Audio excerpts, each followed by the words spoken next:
Batay sa ulat ng Albay Public Safety and Management Office o APSEMO, ilang lugar sa Albay ang nakaranas ng pagbaha at hindi madaan ng mga kalsada bunsod ng malakas na pag-ulan dulot ng masamang panahon. Inapawan ng tubig baha na umabot hanggang tuhod ang mga kalsada sa Barangay Putsan sa bayan ng Tiwi at maging ang ilang bahay ay pinasok na rin ng tubig. Hindi din madaanan ng kalsada sa Barangay Oyama sa Tiwi dahil sa taas ng tubig baha.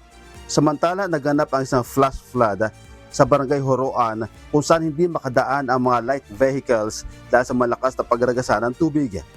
Nakantabay naman mga kawalan ng barangay para umalalay sa mga motorista. Sa Barangay Tigbi, umapaw ang malakas na agos ng tubig mula sa creek ng Purok 8A na pumasok din sa ilang bahay sa lugar.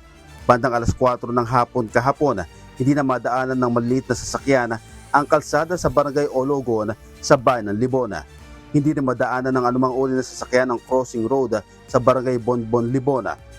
Naglabas naman ng advisory ang APSEMO na inaalis na ang suspensyon ng klase ngayong araw.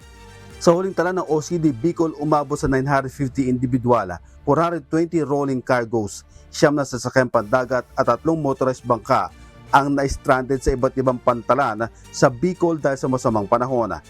Agad namang namahagi ng ready-to-eat food ang Department of Social Welfare and Development o DSWD Field Office 5 sa mga locally stranded individual sa mga pantalan kahapon.